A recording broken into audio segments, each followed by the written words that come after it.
Bueno, pues vamos a iniciar. Nos da mucho gusto concluir en esta noche. Bueno, mañana tenemos las últimas dos conferencias, pero todas estas conferencias han tenido el propósito de orientarlos a ustedes, de abrirles un poco más el entendimiento, la conciencia, el discernimiento de lo que está pasando en el mundo.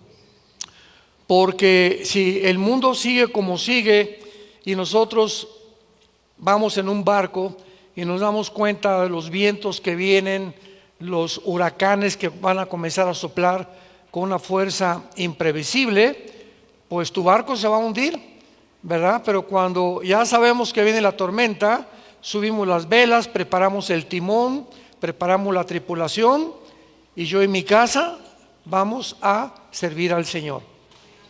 Entonces es el tiempo de la preparación, de buscar a la familia, buscar a Dios con todo el corazón y darnos cuenta que necesitamos hoy más que nunca vivir en la palabra de Dios. Quiero comenzar en esta noche explicando en primer lugar qué fue lo que pasó en la guerra entre Rusia y Ucrania.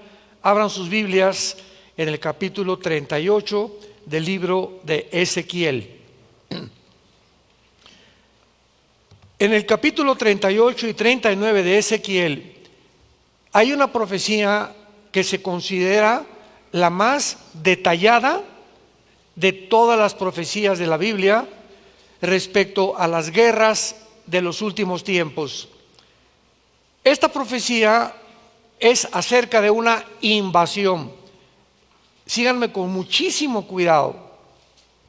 Una invasión que se profetizó hace más de 2500 años, que vendría del norte de Israel, y la Biblia hace 2700 años nos revela las naciones que vendrían en el siglo XXI, que antes ni siquiera muchas de estas naciones existían, pero que las podemos localizar no por el nombre, sino por la ubicación geográfica en la que la Biblia las describe o las detalla o las delinea. Y esto es impresionante porque esta alianza de naciones que la Biblia profetizó son las naciones que han comenzado a conformarse en los últimos 5 años. En los últimos 5 años. Ahora, muy bien, esta profecía es la Tercera Guerra Mundial. ¿Cómo sabemos que es la profecía de la Tercera Guerra Mundial? Porque al acabar esta profecía en el capítulo 39 se revela, se describe, se detalla que es cuando Israel se convierte a Dios. Cuando reconoce Israel, Apocalipsis 1:7, reconocerán al que crucificaron y harán lamentación por él. Y sabemos que esto va a suceder en la segunda venida de Jesucristo. Israel no se va a convertir hasta la segunda venida de Jesucristo, que es donde termina esta guerra que se conoce también como el Armagedón en Apocalipsis capítulo 16, en Joel capítulo 3, en Zacarías capítulo 12 y Zacarías capítulo 14.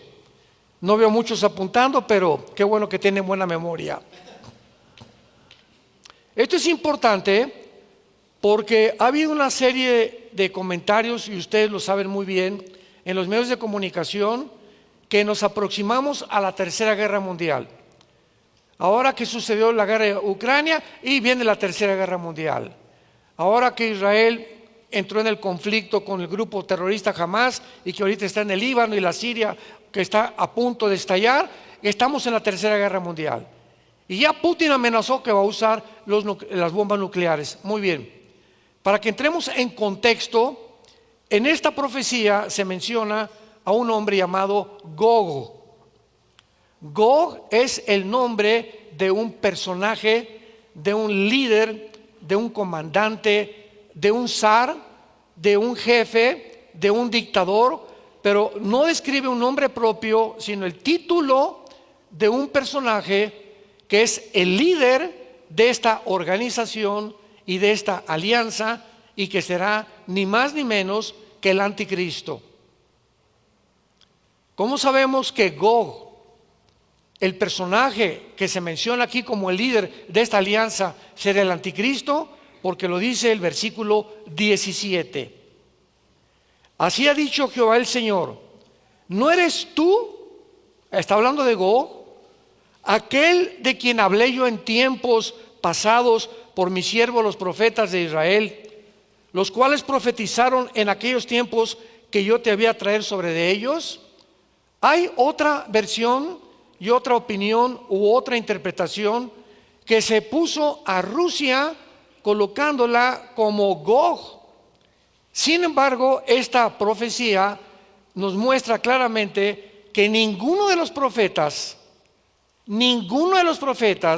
del Antiguo Testamento han profetizado una invasión de Rusia contra Israel.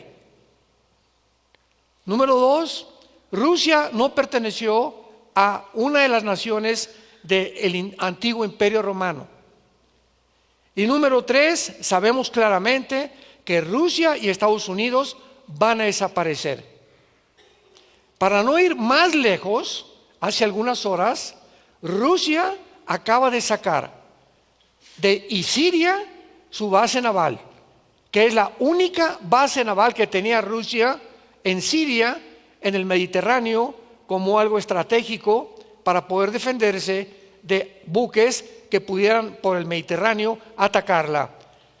Cuando los rebeldes ahorita que se encuentran en Siria, o el grupo islámico, ayudados por Turquía, han entrado ya a la ciudad de Homs, a la ciudad de Takar, y ahora están a punto de entrar a Damasco, tal vez hoy en la noche o mañana, y Rusia abandone Siria.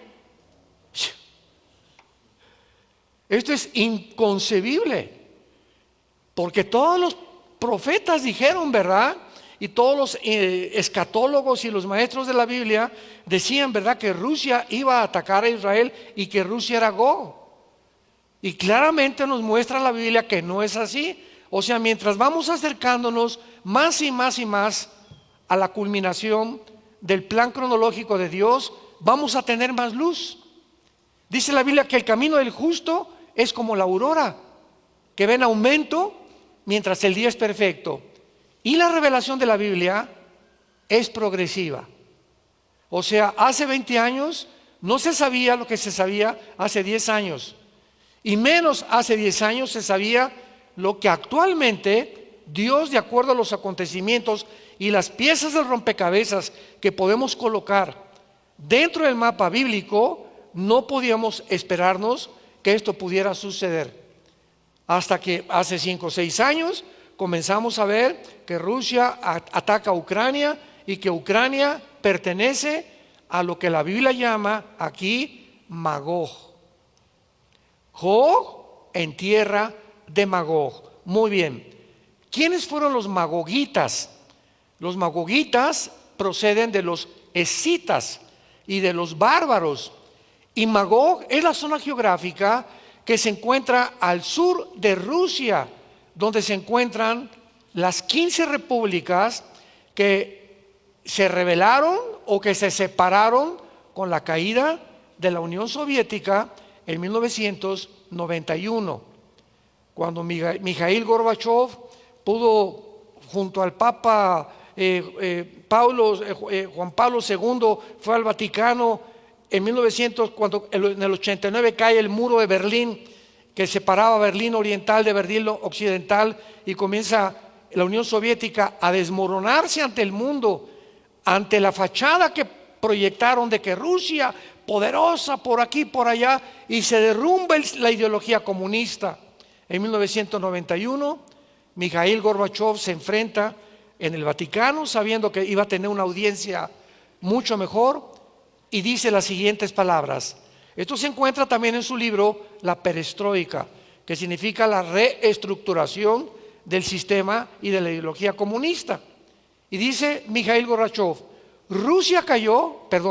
la Unión Soviética, por 2 razones. Número 1, porque sacamos a Dios de nuestra nación. Y número 2, porque nos aislamos del mundo capitalista. Y hemos llegado a comprender que es imposible que una nación sobreviva sin otra nación. De ahí lo que viene, que se llama el globalismo, que ya es una vinculación de todas las naciones para formar un gobierno mundial, que ya es lo que se comienza a formar, como lo vamos a ver cuando las Naciones Unidas en 1945 por primera vez se unen para evitar una guerra nuclear. Ahora, muy bien, esta profecía que se menciona aquí a los magogitas, cuando Rusia invadió Ucrania, ¿qué fue lo que hizo que Putin tomara este paso? Porque lo satanizaron, Putin es un monstruo y está provocando la guerra, y era todo lo contrario, porque el culpable no fue Putin, el culpable fue el expresidente, bueno, todavía es presidente, Joe Biden. ¿Qué quiero decir con esto? Bueno, cuando termina la Segunda Guerra Mundial, se hace el Pacto de Varsovia en los 50 del siglo pasado, cuando se juntan las naciones para formar también la OTAN, la Organización de las Naciones del Atlántico del Norte, que ustedes saben, la OTAN es el ejército de Europa. Se juntaron para impedir que Rusia continuara aprovechándose de otras naciones, o que ya no continuara invadiendo más naciones de Europa. Entonces le pusieron una línea de demarcación a Rusia para que no siguiera avanzando. Y esto, en el Pacto de Varsovia se hace un tratado que dice lo siguiente: prometemos, dice la OTAN, el ejército de Europa, prometemos que no vamos a avanzar ya hacia el norte oriente de Europa para poder involucrar más naciones con la OTAN, principalmente Ucrania, porque Ucrania se encuentra un misil a 15 minutos de Moscú, es la nación vecina de Moscú, Ucrania, y Ucrania no pertenece a la OTAN. Todas las naciones que pertenecen al ejército de OTAN en Europa, si atacan España, o atacan Italia, o atacan Bulgaria o Rumania, tienen que entrar todas las naciones. Así lo determina el artículo 5 de la OTAN. Pero como Ucrania no pertenece a la OTAN, y cuando Rusia ve, o Putin ve, que comienzan a violar el Pacto de Varsovia, donde prometieron que no iban a avanzar a conquistar más terreno, y se van acercando a Ucrania bajo la orden del presidente de Estados Unidos, porque Europa siempre ha sido el pollito de Estados Unidos, porque Europa siempre ha visto a Rusia como su enemigo. La única razón por la cual se sometan a Rusia los europeos es porque Rusia provee el 65% del gas a Estados Unidos. Entonces imagínense, ahora vamos a verlo más adelante, que cuando comienzan a sancionarlo económicamente a Rusia por invadir Ucrania, simplemente Putin dijo: les voy a cerrar el gas, y van a ver el invierno que van a pasar. Entonces Rusia tiene el Nord Stream, que es un acueducto que llega a Alemania, y de Alemania surte a la Unión Europea del gas de Rusia. Vean cómo está la situación. Entonces Putin ve que están avanzando y rodea a Ucrania con 150,000 soldados. Así comenzó el conflicto. Dice: no, aquí no se van a acercar a Ucrania, ni van a violar el pacto que hicieron. Porque si el presidente Biden, en sus ambiciones de poner misiles nucleares apuntando a Rusia, jamás Rusia lo iba a permitir. ¿Se acuerdan ustedes que desde la guerra de la Segunda Guerra Mundial, el único tiempo en el que el mundo se encontró bajo una amenaza nuclear fue en la década de los 60, cuando Nikita Khrushchev, el ministro de Rusia, puso misiles rusos aunado con Fidel Castro apuntando a Estados Unidos?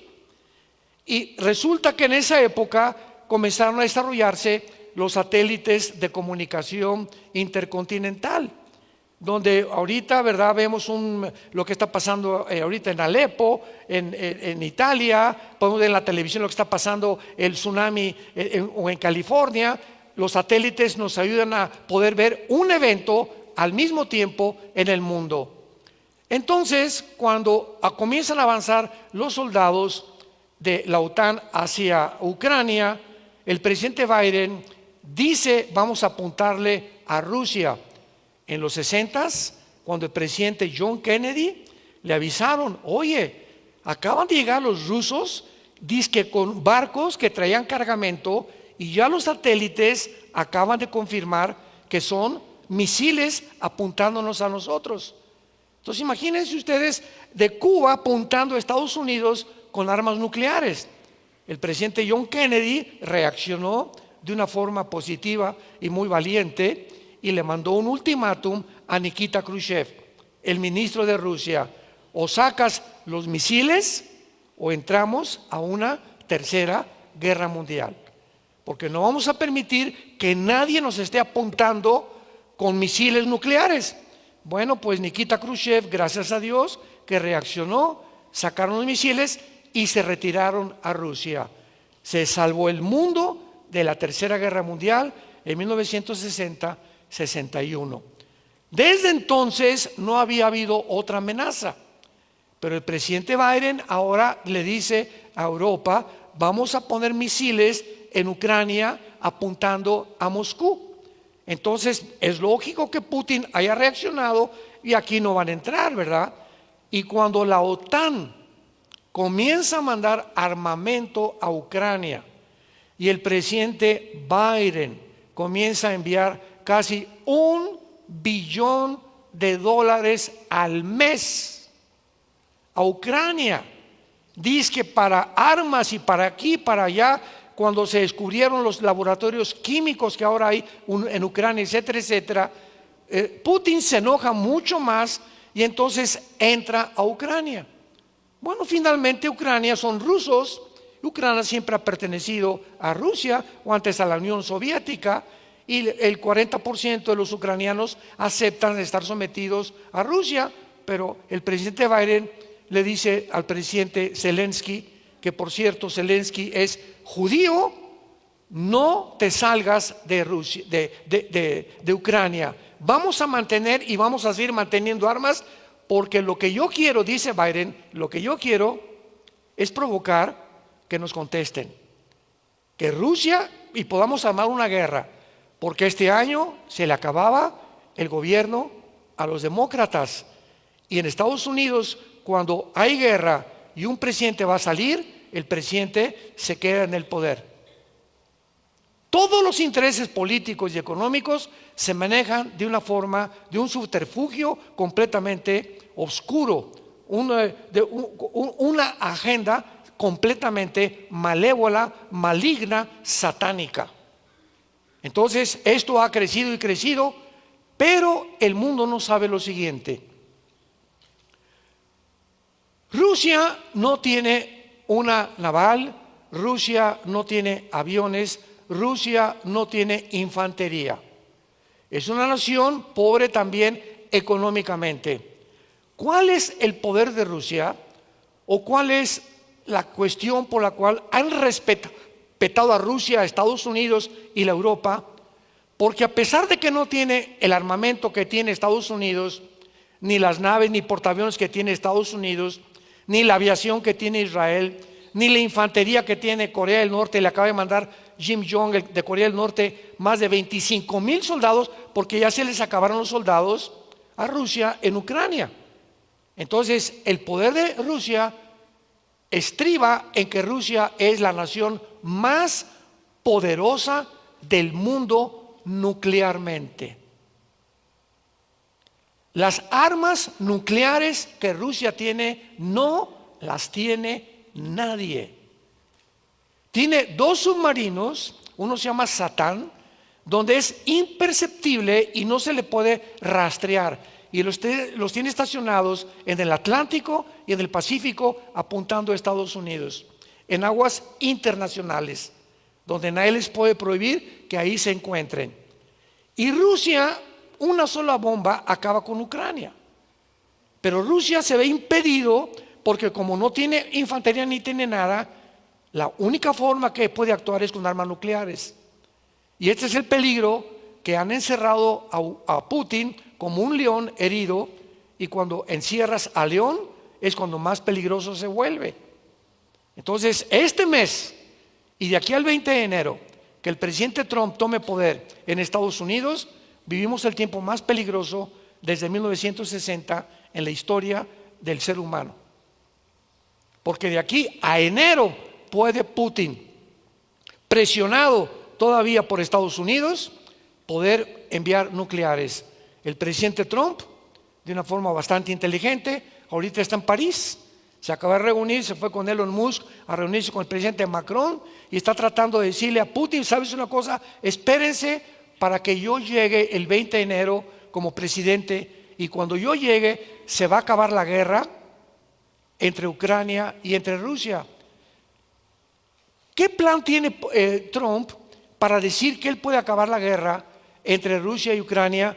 Es lo más sencillo del mundo. Trump simplemente va a hacer lo siguiente: Zelensky, presidente, ríndete.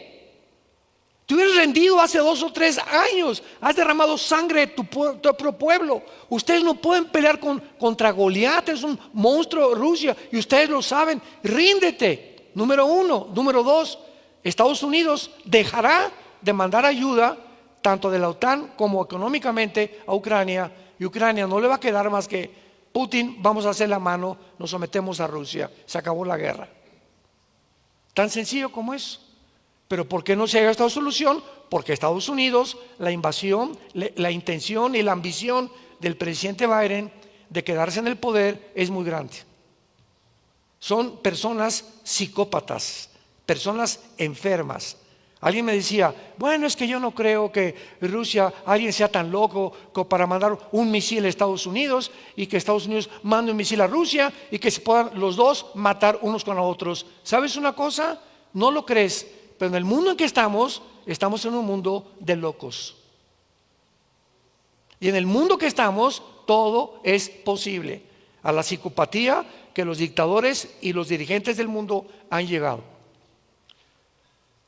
Ahora vemos nosotros claramente en este capítulo 39 de Ezequiel que se profetiza de una forma detallada el tiempo en que va esta alianza de naciones a invadir Israel. Vean ustedes que se menciona en primer lugar en el versículo 5, Persia. ¿Quién es Persia en el mundo moderno? Muy bien, en 1935, Persia se cambió el nombre a Irán, a la República de Irán. En 1979 volvió a cambiar el nombre a la República Islámica de Irán, cuando Irán es apoderado, controlado religiosamente por los ayatolas. Hace poco acaba de morir el ayatolá Khomeini. Ya nombraron a su hijo, el otro ayatolá. Entonces, Irán es una nación donde, de una forma paradójica, es la nación donde el cristianismo tiene su mayor crecimiento. Increíble.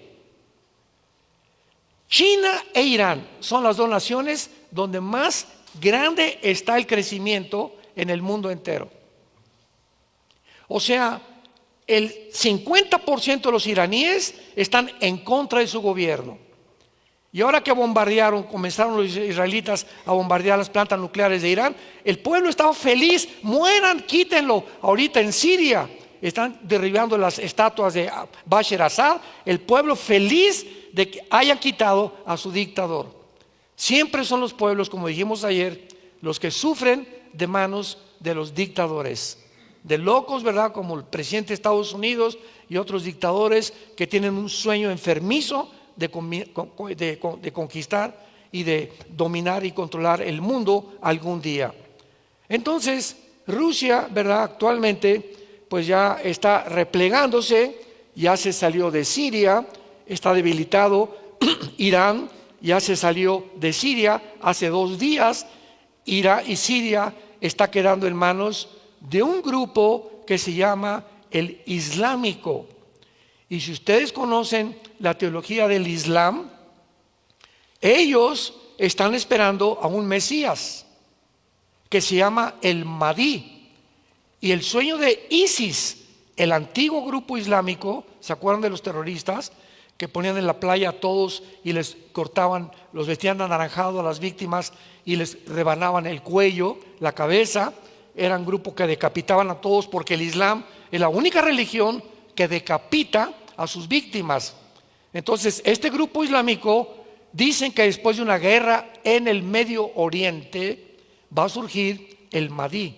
Y cuando surja el Mahdi, para nosotros será la persona del anticristo, como también lo mencionamos en la conferencia de ayer. Entonces vemos qué increíble que Irán va a sobrevivir, ya se retiró de Siria, pero Irán va a volverse a unir con Siria en los próximos meses o años, que se vuelvan a reagrupar otra vez y que tomen el control los islámicos del Medio Oriente. Pero para que el Islam controle el Medio Oriente, ¿qué tiene que pasar? Rusia tiene que caer y Estados Unidos también. Porque mientras Rusia y Estados Unidos estén vigentes o estén pendientes de lo que pasa y de apoderarse del 65% de las reservas petroleras que hay en el Medio Oriente, porque es la ambición de Rusia y Estados Unidos, es una guerra por el petróleo, porque el que controla el Medio Oriente controla el mundo, porque es el petróleo, le llaman el oro negro. Y tanto Rusia como Estados Unidos saben que la manzana de la discordia está en apoderarse del petróleo. Pero ahorita el Islam no quiere que ni Rusia ni Estados Unidos controle el Medio Oriente. Entonces Rusia bíblicamente va a caer, Estados Unidos bíblicamente no aparece en las profecías bíblicas. Y entonces, ¿qué va a suceder? Vean el escenario: Rusia cae próximamente, Estados Unidos cae próximamente, Europa se queda solita como el patito feo. Cuac, cuac, cuac, cuac. ¿Y ahora qué hacemos? Estados Unidos era nuestro paraguas, Rusia ni tampoco, ya no podemos depender ya ni del gas. Entonces Europa va a gritar al Medio Oriente: ayuda, por favor, help, porque sin el gas y el petróleo Europa se hunde, y el petróleo se encuentra en el Medio Oriente. Y la Biblia profetizó hace 2600 años que habría una confederación, que se unirían 5 naciones de Europa y 5 naciones del Medio Oriente. Daniel 2, 24, Daniel 7, 24 al 25, Daniel 8 del 8 al 15, Miqueas capítulo 5, el 2 al 3, y 5 naciones del Medio Oriente, y sí van a conformar una confederación del Mediterráneo que se va a llamar el G10. Cuando oigamos que se unen 10 naciones, 5 de Europa y 5 del Mediterráneo, donde Europa pide ayuda al Medio Oriente, y se mezclen de una de esas 10 naciones, Daniel capítulo 7, surge el anticristo, que se le llama el cuerno pequeño. El nombre de pecado, el hijo de perdición o la bestia, como se le conoce en el Apocalipsis. Ahora, muy bien, veamos también aquí en el versículo 5 y 6 a las otras naciones que conformarán esta alianza. Es interesante que cuando Rusia invade Ucrania, Turquía, ojo con Turquía, porque Turquía figura en las profecías de los últimos tiempos como de los líderes del Islam.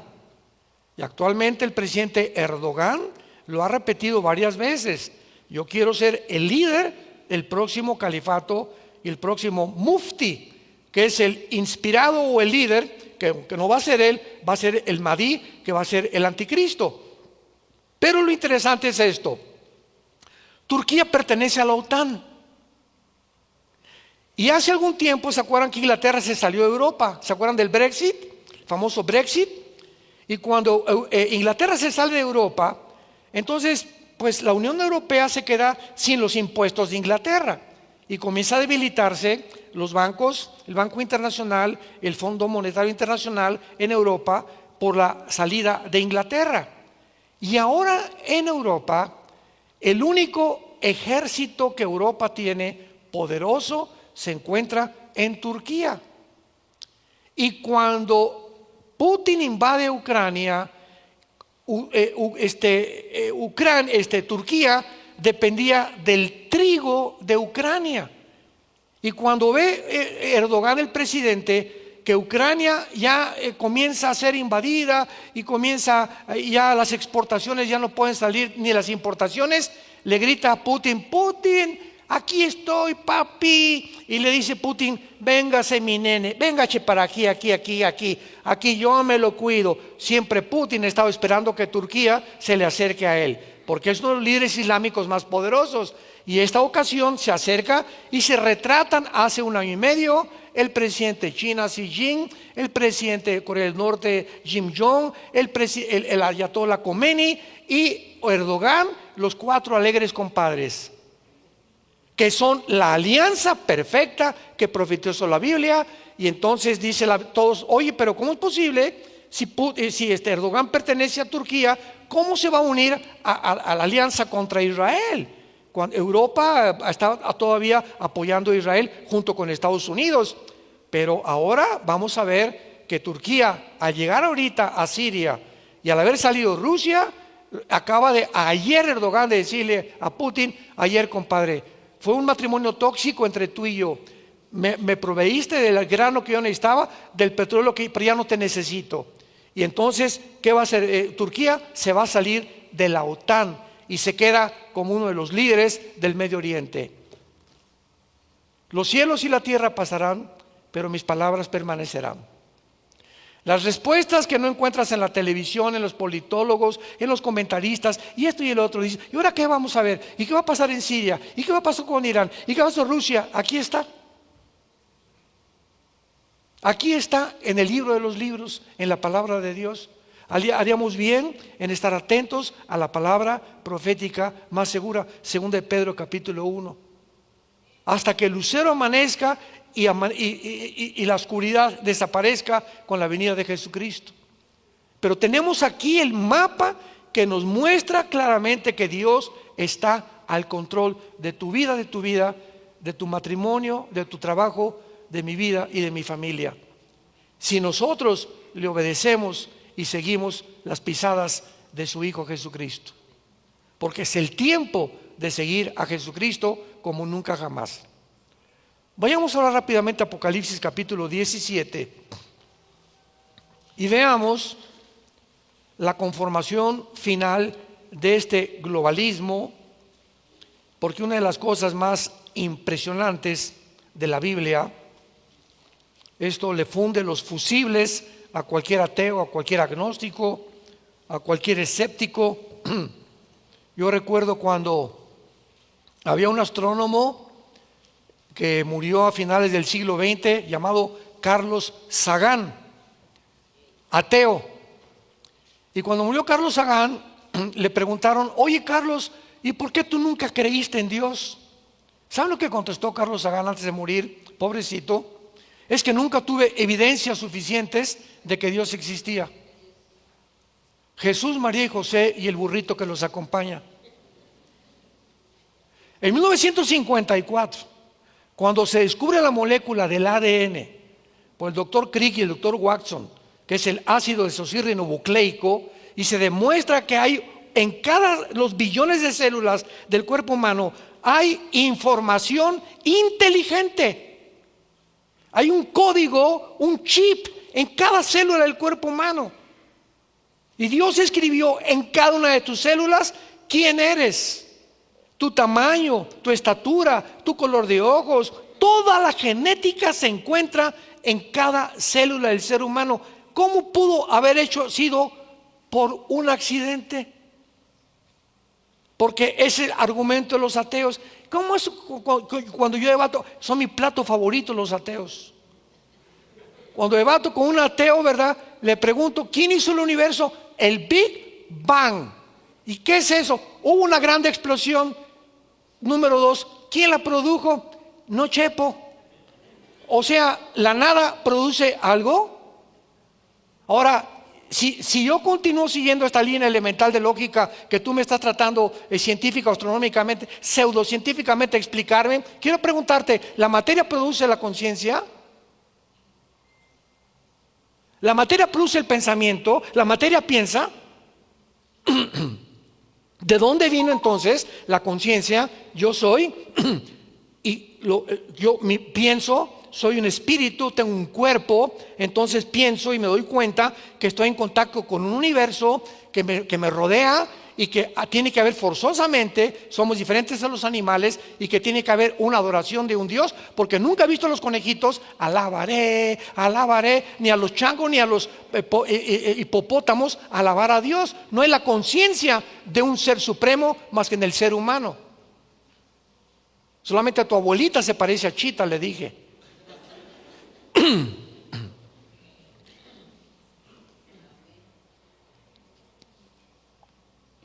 Entonces, en el capítulo 17 de Apocalipsis encontramos lo siguiente: la descripción del juicio del último sistema religioso que se va a formar con el anticristo. La Biblia profetizó hace 2000 años, damas y caballeros, señores ateos y maestros universitarios que nos escuchan y que nos acompañan. ¿Cómo es posible que este libro, la Biblia, haya profetizado hace 2000 años cómo iba a acabar y cuál iba a ser el último sistema de gobierno de las naciones antes de que terminara la población humana en este planeta? ¿Cómo es posible que el apóstol Juan, que escribió el Apocalipsis, haya dicho en el capítulo 13 que vendría un sistema en los finales tiempos llamado el anticristo, que marcaría a los hombres con el 666 y que a través de esta marca controlaría la economía del mundo? Para que esta profecía hubiera podido cumplirse, número uno, se tenían que inventar los chips. Número dos, se tenían que inventar las computadoras. Número tres, se tenía que inventar algún sistema central o un banco central como el que está en Bélgica actualmente, con una computadora que se llama la Bestia, para que pudiera controlar al mundo entero, cosa que ahora es posible a través de la cibernética. Ahorita vengo yo de Estados Unidos hacia acá y en el aeropuerto ya no enseñan ni tu pasaporte. Por favor, ve a la cámara y te retratan el iris. ¿Quién les dio mi foto? Ahorita que cuando yo regrese a Estados Unidos el día de mañana, voy a llegar, ya no necesito el pasaporte, ya llego sin pasaporte a migración de Estados Unidos. ¿Qué hago? Me paro ante una máquina y le aprieto un botón y me toma la foto sin el pasaporte. Y cuando yo paso me dice el de inmigración: Armando, sí, ya sabe mi nombre y ya tiene registrado que estoy registrado en la cámara. Y me dice: pásale. Y así manejan a la gente ahora. ¿Cómo pudimos llegar a ese punto? Este sistema de tecnología nos demuestra que estamos en la primera generación donde un solo hombre puede gobernar el mundo tecnológicamente. Si esto no se hubiera inventado, era imposible que la Biblia se cumpliera. Es increíble. Vean, antes de ir a Apocalipsis 17, vean Apocalipsis 11. Otro ejemplo rápido y muy breve. Apocalipsis 11, versículo 7. Vean nada más esto, con qué detalles la Biblia se adelantó al futuro y a la historia humana. Dice Apocalipsis 11, 7: cuando hayan acabado tu testimonio, la bestia que sube del abismo hará guerra contra ellos, los vencerá y los matará. Y sus cadáveres estarán en la plaza de la grande ciudad, que en sentido espiritual se llama Sodoma y Egipto, donde también nuestro Señor fue crucificado. Ojo con el versículo 9. Y los de los pueblos, esto fue escrito hace 2000 años. Y los de los pueblos, tribus, lenguas y naciones, ¿qué dice? Circula esta palabra en tu Biblia: verán sus cadáveres por 3 días y medio y no permitirán que sean sepultados. ¿Cómo es posible que la Biblia hace 2000 años haya profetizado que llegaría un tiempo en la historia donde el mundo entero podría ver el mismo evento al mismo tiempo, si no se hubieran inventado en los 70s del siglo pasado los satélites de comunicación internacional? ¿Cómo te quedó el ojo, amigo ateo? Esto no lo vas a encontrar ni con Nostradamus, ni con tus chamanes, ni con tus brujos, ni con Walter Mercado tampoco. Dice Carlos Sagan, no encontré evidencias porque no quisiste encontrarlas. No hay más ciego que el que no quiere ver la luz. Hay personas que tú les enseñas la luz y te dicen, esto es blanco, no es negro. Este es hombre, no, no es hombre, es mujer. Esta es mujer, no es cierto, es hombre. ¿Y yo qué soy? No sé. Y ahora en Estados Unidos, ¿saben lo que está sucediendo? Y en Canadá, soy un perro. Y ahora comienzan a caminar como perros y les amarran una correa y pasan el tráfico y dicen soy perro, y cuando tú llegas a registrarte en algún lugar, te tienes que registrar como perro, porque no puedes contradecir a la persona que ese es el sentimiento que él tiene de que es perro y que no es humano. Es una locura el mundo en que estamos ahorita. Increíble. Lo estamos viviendo, damas y caballeros, santos de Dios. Y en Apocalipsis 17, para terminar, vemos nosotros la profecía de este sistema religioso, donde se percibe, versículo, vamos a leerlo rápido. Vino entonces uno de los 7 ángeles que tenía las 7 copas, habló conmigo diciéndome, ven, te mostraré la sentencia contra la gran ramera, la que está sentada sobre muchas aguas, con la cual han fornicado los reyes de la tierra, y los moradores de la tierra se han embriagado con el vino de su fornicación. Y me llevó en el espíritu al desierto y vi una mujer sentada sobre una bestia escarlata, llena de nombres de blasfemia, con 7 cabezas y 10 cuernos. La mujer estaba vestida de púrpura escarlata, adornada de oro, preciosa, perlas, tenía un cáliz de oro lleno de abominaciones y de la inmundicia de su fornicación. Y en su frente escrito un misterio: Babilonia la grande, la madre de las rameras y de las abominaciones de la tierra. No es posible que la Biblia use el adjetivo de ramera a un grupo religioso, llámese secta o como le queramos llamar, si ese grupo, aún al Islam no se le puede llamar así, ¿verdad? Ni tampoco al budismo. Entonces aquí estamos viendo que hay un grupo religioso que Dios le llama, tú has apostatado, porque en el Antiguo Testamento Dios le llamó a Israel que había fornicado con Siria y con los demás imperios, porque cuando la fornicación se usa en el sentido espiritual es cuando Israel se vende a las naciones, y en el sentido físico es cuando una mujer, ¿verdad?, por tener dinero, su cuerpo lo ofrece en $500, no sé, pero la palabra prostitución significa el sexo que se vende, o el amor que se vende por conveniencia. Cuando la secretaria le dice el jefe de su oficina, te invito a Acapulco, y le ves que tienes el anillo de casado, y ahí va la burra muchacha y se va con el jefe sabiendo que está casado. ¿Por qué? Porque le va a ofrecer un mejor salario y va a tener, ¿qué está haciendo esa muchacha? Se está vendiendo. ¿Por qué? Para que le den un mejor trabajo, una mejor posición. Por ustedes que son solteras, cuando ven un hombre así, acuérdense que cuando tenemos este anillo, esto significa que ya no salimos del mercado, que ya no estamos a la venta, que de las millones de mujeres que hay, ahora con la única que tengo que quedarme es con mi esposa hasta que la muerte nos separe. Y es lo que Dios está buscando, y es lo que se llama el adulterio físicamente. Entonces aquí se retrata a una organización donde se ha prostituido con los reyes de la tierra. ¿Cuál es la única religión en toda la historia, en el mundo, que durante 18 siglos controló los reyes de Europa? Número 1, ¿quién es la única organización que tiene un lugar político en las Naciones Unidas? No son los hindúes, no son el Islam, no son los budistas, es Roma. Y lo dice el versículo 18: y la mujer que has visto es la gran ciudad que reina sobre los reyes de la tierra. ¿Quién reinaba en el tiempo que Juan escribió el Apocalipsis? Roma. Entonces nos damos cuenta, ¿verdad?, de qué forma el Vaticano se vende completamente y comienza a predicar, ¿qué cosa? que Roma salva, no Cristo. Que son los santos los intercesores y no Jesucristo. Que María es la madre de Dios. ¿Cómo puede ser la madre de Dios? Entonces es diosa. Es la madre de Jesucristo, hombre, pero no puede ser la madre de Dios, porque si la madre de Dios sería eterna, y el único que es eterno es el Padre, el Hijo y el Espíritu Santo.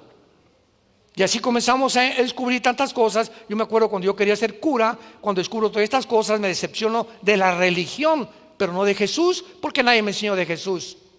Yo creí que era una falsedad. Dije, ¿cómo es posible que mi padre nos haya enseñado una religión que se contradice y que está contra la Biblia? Y fui con un arzobispo y le pregunté cuando tenía 16 años: oiga, señor arzobispo, dígame usted sinceramente, porque a mi padre les encantaba invitar a religiosos a nuestra casa y comíamos con ellos. Era muy religioso mi papá, traía el cordón de San Francisco aquí amarrado y tenía sus veladoras y teníamos todos los ritos y las ceremonias de esta religión. Y el arzobispo le pregunté: ¿a quién le hago caso? Dígame usted, enfrente de mis padres, ¿a la Biblia o lo que dice la Biblia o lo que dicen ustedes? Me dijo: hazle caso a la Biblia. Y en ese momento me di cuenta que le dije a Dios: voy a buscar a Jesús y no una religión. Y cuando encontré a Jesús, descubrí que Jesús no es una religión, es una relación personal, viva, dinámica, orgánica, con alguien que vive y que resucitó de los muertos.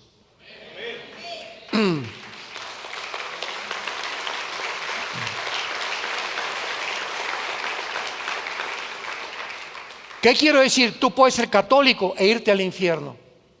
Puedes ser católico e irte al infierno. Puedes ser evangélico e irte al infierno. Puedes ser mormón e irte al infierno. No es la religión la que nos salva, es la sangre de Jesucristo. Cuando comprendemos esto, comprendemos que es el cristianismo. El cristianismo no es una religión. Una religión es el comunismo. Una religión es el budismo. ¿Cómo? El budismo es ateo y está considerado entre las religiones. ¿Se dan cuenta la ignorancia que hay? Llegan a preguntarme: oiga usted, ¿qué religión tiene? Ninguna. ¿Cómo no? Yo no tengo ninguna religión, soy cristiano. ¿Y qué es una religión? El cristianismo no es una religión, es una relación personal, diaria con Jesucristo que vive. Le dije: no, ¿usted me puede definir el término religión? Muy bien, la palabra re significa en el latín volver a ligar. Y ligar, o sea, una persona religiosa es una persona que está tratando de regresar otra vez o ligarse con la fuente de energía que es Dios a través de obras, de religión, de ceremonias, de ritos, de bautismos, de comuniones, hincándose por las rodillas, adorando a los santos, etcétera, etcétera. Cuando la Biblia nos dice: sin derramamiento de sangre no hay perdón de pecados. El día que conozcas la verdad te hará libre. Juan 8, 31 y 32. Cuando venimos a la Biblia se nos caen las vendas y nos damos cuenta que tantas mentiras el mundo nos ha dicho. Pues se van a unir al final, ¿verdad? La iglesia romana, se va a unir también el cristianismo apóstata, se van a unir con los mormones, se van a unir con los brujos, se van a unir con los maometanos, con los budistas. La unión de todas las religiones se llama el ecumenismo, que inició el Papa Juan Pablo II en la ciudad de Isis en los 90, cuando invocó a todos los líderes religiosos, incluyendo a los brujos y a los chamanes, diciéndoles: todos nosotros adoramos el mismo Dios. ¿Cómo es posible? Los hindúes tienen 300,000 dioses, por el amor de Dios. Los budistas no creen en Dios, es una religión atea. El Islam dice Alá, ¿verdad? El que no siga el Islam lo matamos. Entonces, ¿cómo puedo decir que estamos iguales cuando Jesucristo dijo: yo soy el camino, la verdad y la vida? Qué radicalismo y qué forma tan preciosa de Jesús de poder hacer una exclusividad de que sin Él el mundo está perdido. Pero el mundo, ¿verdad?, quiere que todas las religiones salvan. Como dijo una vez una persona: sigan todos una religión que aquí todos nos vamos a salvar. Y la pregunta que yo te hago es la siguiente: si las religiones salvan, ¿cuál fue el propósito del sacrificio del Hijo de Dios en una cruz? Dios hubiera dicho: mijitos, pórtense bien, cada quien siga su religión y nos vemos en el cielo. Hagan buenas obras y hagan el bien y nos vemos en el cielo. Y cuando Jesucristo en Getsemaní cae de rodillas con la sangre que se le sale por las capilaridades de la piel, le dice: Padre, si es posible, si hay otra manera en la que el mundo pueda ser salvado, por favor hazlo, porque tú y yo vamos a ser separados en la cruz. Y el Padre le dijo: Hijo, no hay ninguna otra manera, tú tienes que morir y tienes que pagar por los pecados de la humanidad. Y si nosotros no creemos esto, hacemos a Dios mentiroso, y Cristo es una blasfemia para las personas que creen que las religiones son las que nos salvan. Qué palabra tan dura es esta de oír, pero se las tengo que decir, porque es el camino, la verdad y la vida. Y tú puedes en esta noche venir a la cruz, no a una religión, venir a la cruz y arrepentirte de tu vida. Y comenzar, gracias a Dios, que dentro del mismo catolicismo ya se lee la Biblia. Hay muchos católicos que están siendo salvados, gracias a Dios. Gracias a Dios que la Madre Teresa, cuando llegó a Nueva York, le dijeron: oiga, Madre Teresa, pero ¿cómo es posible que usted viva allá en Calcuta con los leprositos? ¿Por qué no hace un seminario aquí grandísimo en Nueva York, con aire acondicionado? Y la Madre Teresa, la chaparrita que como era, le contesta a los periodistas y les dice: porque he descubierto que no es en el medio ambiente ni en el lujo donde yo puedo ser feliz. Yo soy feliz con mis leprosos porque Dios está conmigo y me regreso a la India. Entonces no es el medio ambiente el que te hace feliz, es tu relación con Jesucristo. Y tenemos grandes ejemplos de grandes católicos que han encontrado a Jesucristo, que se han dado cuenta que no es una religión, sino tienes una relación diaria, viva, orgánica, con alguien que vive en las mañanas a través de la Biblia. Eres una persona religiosa, pero no eres cristiano. Cristiano es la persona que recibe al Espíritu Santo. La palabra cristiano, Cristo significa ungido, anos en el griego es pequeño. ¿Quién es un cristiano? Es una persona que tiene la unción del Espíritu Santo. No el que va a una iglesia, no es el que es católico, no es el que es evangélico, no es el que viene a esta iglesia, porque esto no es la iglesia somos nosotros. Donde 2 o 3 se junten, ahí estamos. Esto no es un templo, esto es un edificio, y Dios ya no habita en templos hechos por manos humanas. Entonces, cuando tú entiendes esto, entiendes la Biblia, entiendes el camino y estás preparado para encontrarte con tu Dios. Y Él viene más rápido de lo que nos imaginamos. Y en esta noche Dios te dice que te ama. De tal manera amó Dios al mundo que dio a su Hijo unigénito, para que cualquiera de ustedes que en Él cree no se pierda, mas tenga la vida eterna. Mas Dios muestra su amor para con nosotros en que, siendo pecadores, Cristo murió por nosotros. Él fue despreciado y desechado por los hombres, experimentado en quebranto, y Él sufrió nuestras enfermedades, nuestros dolores. Nosotros le tuvimos por azotado de Dios y abatido, mas Él llevó tus pecados y llevó mis pecados cuando abrió sus brazos en una cruz, con su rostro ensangrentado, con sus manos sangrando. En ese momento le dijo: Padre Santo, ¿por qué me has abandonado? Y la respuesta del cielo fue: porque en ese momento tú estás llevando el pecado de la humanidad. Yo soy un Dios santo. Y en ese momento algo misterioso pasó. A las 3 de la tarde se hizo la oscuridad. El Padre se separa de su Hijo. Jamás en la historia ha sucedido eso. El Padre se separa de su Hijo porque el Padre no puede ver el pecado. Y el momento en que Jesucristo lleve el pecado, solamente le grita al Padre: en tus manos encomiendo mi espíritu. Y en ese momento Jesucristo lleva tus pecados, tus adulterios, tus mentiras, tus fraudes, tu hipocresía, mis mentiras en su cuerpo en la cruz. Y ahora Dios te dice: ¿sabes una cosa? No importa lo que has hecho. Oiga, pero yo he abortado 8 personas. He matado a 30 personas. La sangre de Cristo nos limpia de todo pecado. Este es el mensaje de la cruz. Y esto se llama gracia. Ay, sí, qué fácil, ¿verdad? Ay, sí, el ladrón junto a la cruz, asesino, borracho, parrandero y jugador. Y ahí en la cruz Cristo le dice: hoy estarás conmigo en el paraíso. Y los fariseos, como los religiosos: ay, sí, no. Y yo que me voy de rodillas, y yo que me golpeo todos los días el pecho, ¿a poco ese es tan fácil y ese fue al cielo? Así es, se llama gracia. Y esa palabra no se encuentra en ninguna religión.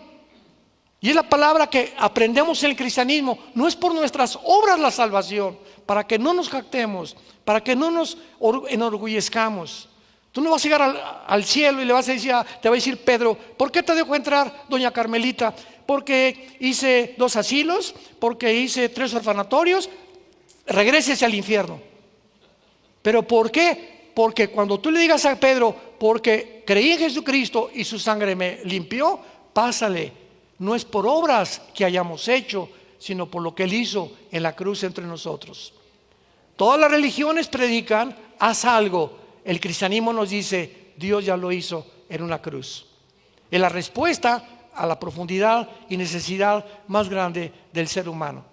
¿No quisieras tú en esta noche entregarle tu vida a Jesucristo y asegurarte que si esta noche tú te mueres, un accidente, un ataque al corazón, una embolia, ¿quién puede tener la seguridad de vivir mañana? Nadie. Cuando oigas su voz, no te endurezcas. Esta noche Dios te ha hablado. Quiere que tú te acerques a Él, que te arrepientas de tu vida y que comiences a caminar desde esta noche a llegar a tu casa con la persona de Jesucristo en tu corazón. Inclinen su cabeza, y las personas que en esta noche quieran hacer esta oración, simplemente dile estas palabras de lo profundo de tu alma. Señor mío y Dios mío, creo que en esa cruz tu santo Hijo Jesucristo pagó al derramar su sangre preciosa por mis pecados. Creo que a los 3 días lo levantaste entre los muertos. Te pido que me perdones mi vida. Me arrepiento del camino en el cual me encuentro. Quiero regresarme a ti, a la cruz, donde tu Hijo abrió los brazos para decirnos, los amo y te quiero perdonar. No importa lo que hayas hecho en tu vida pasada, en la sangre de mi Hijo, dice Dios, hay perdón en tu vida. Y como creo, Jesús, que tú vives, te pido en este instante, lo más precioso de mi vida que me has dado, que entres a mi corazón. Jesús, te recibo como mi Señor y mi Salvador. Te abrazo, Jesús, y te doy gracias por la vida eterna que me das, inmerecidamente. Siendo yo pecador, pecadora, ahora me consideras santo y santa delante de tu presencia. Te pido ahora por la salvación de mi familia. Hazme un instrumento para llevar este mensaje de tu amor en esa cruz al mundo, comenzando con mis hijos, mis padres que viven en las tinieblas totales, muchos en sus religiones engañados por no conocer la verdad en las Sagradas Escrituras. Y la corta vida que tú me des, la quiero vivir para ti, para compartir este mensaje glorioso, que tú nos amas y que hay perdón en la cruz de Cristo, en quien oramos y te damos las gracias. Amén. Los cielos y la tierra pasarán, pero mis palabras permanecerán. Estas palabras son fieles y son verdaderas. Son las palabras de Dios. Y todos ustedes en esta noche que han hecho esta oración por primera vez, quiero decirles algo. Las iglesias, tanto católicas como evangélicas o protestantes o como les llamen, están llenas de personas no arrepentidas. Las iglesias están llenas de personas que, porque creen que por ir el domingo a una iglesia tiene la salvación. A la luz de la Biblia estás muy equivocado. Y qué sorpresa te daría si te murieras y abrieras los ojos y descubrieras que viviste engañado durante tu vida, y que en esta noche Dios te quiso abrir los ojos y que quisiste salir por esa puerta como entraste en la oscuridad de tu vida, porque le dijiste a Cristo: no creo, te rechazo, déjame seguir viviendo mi vida como a mí me da la gana. Y esta es la condenación, que los hombres escogieron las tinieblas en lugar de la luz. ¿Por qué? Porque sus obras eran malas. Porque todo aquel que viene a la luz, sus obras son manifestadas, que son hechas en las tinieblas. Y el mundo odia la verdad. El mundo odia la luz. Por eso crucificaron a Cristo. No pudieron soportar la verdad, ni la luz que Él nos traía con su vida.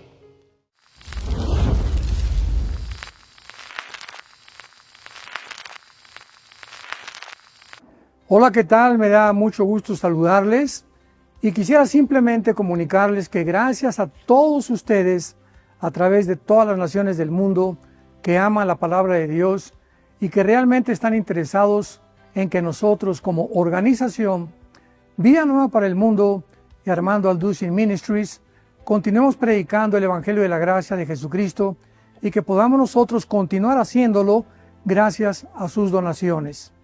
Este año cumplimos 46 años de ministerio, 46 años donde hemos predicado, hemos enseñado, hemos tenido seminarios y de diferentes formas de estudios bíblicos alrededor del mundo y hemos pensado y considerado de una forma fiel el Evangelio de la sana doctrina de Jesucristo. Nosotros, con todas estas donaciones, tenemos que sostener pastores, misioneros, obras, equipos de televisión, y aún continuamos buscando la manera de poder elevar este ministerio. Hasta este momento quiero que ustedes estén enterados que no tenemos una sola propiedad como organización y así hemos trabajado durante 46 años porque le damos la importancia a la evangelización, a las misiones y también a los hombres de Dios para levantar más pastores. Le damos las gracias y que pueda Dios con su gracia tocar sus corazones y que puedan ustedes invertir en un terreno donde es fructífero, porque creemos que ha producido bastante buen fruto para la gloria de Dios. Gracias, muchas gracias por sus aportaciones y por las donaciones que sabemos ustedes continuarán haciendo para que podamos continuar siendo fieles en la predicación del Evangelio de la gracia de Dios. Que Dios les bendiga.